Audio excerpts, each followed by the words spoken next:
Good morning, Ashley. And looks like a beautiful morning today, but there's less activities within Tajmo roundabout and around Embakasi at large. We are standing just behind me is the emergency exit to the airport, mostly used by the Kenya Airport Authority officials, senior officials, and even the president can use this gate to enter or the exit the airport.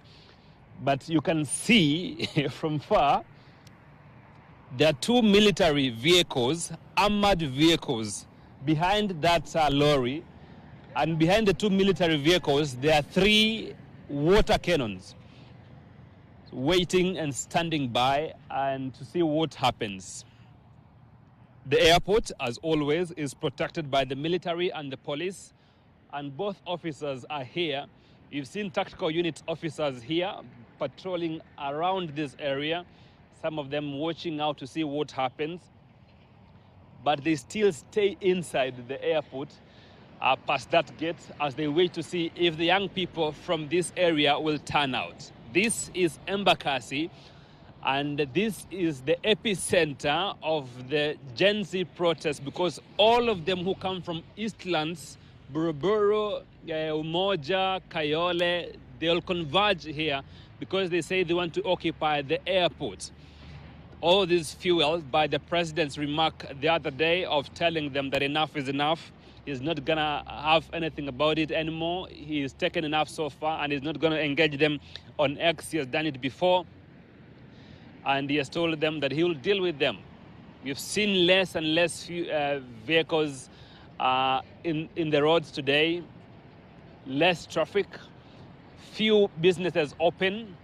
One, you can count them, but along Taj Mahal area, all the businesses have closed down.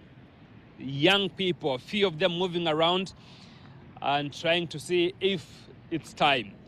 As always, the Gen Z protests have been always beginning slower from the early morning, but by the time it's almost 11:30 and 12, you'll see them come out in the numbers and showcase what they do best as they have been doing it before, calling the government for accountability, asking the government to stop corruption.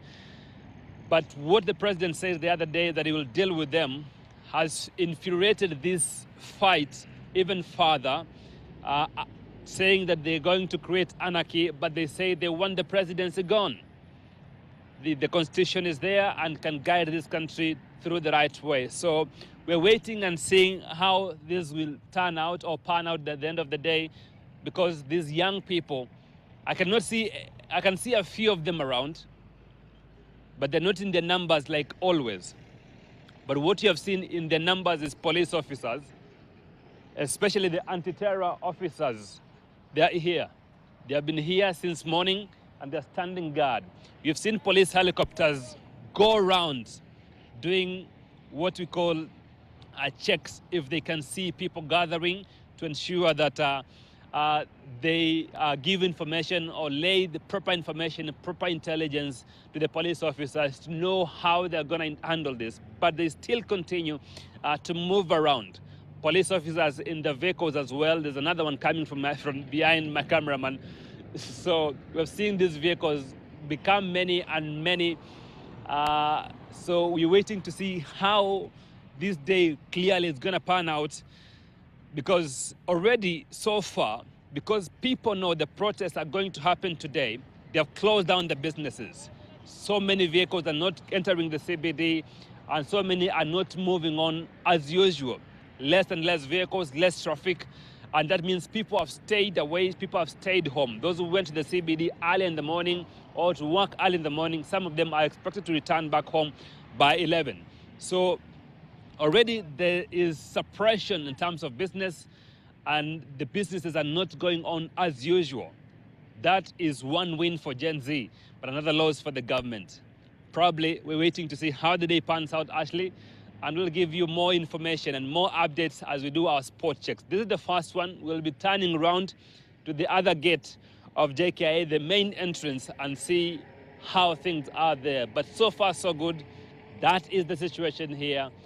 Military vehicles, police cars, water cannons, all waiting for the protesters to show up here at this emergency exit and entry of the airport. All right, thank you so much, Jeff Mugire, for that update. Of course, that is the situation in Embakasi, the emergency exit that is entering and exiting JKIA, usually used by officials. And what we've seen is heavy police deployment. Military vehicles are there in numbers just beyond that barrier and the gate. But as Jeff Mugire has mentioned, of course, there's less traffic and reduced number of vehicles being witnessed on the road, not forgetting that most businesses in that particular area remain closed. And of course, he's mentioned that the police choppers are equally monitoring the situation from up above on the sky.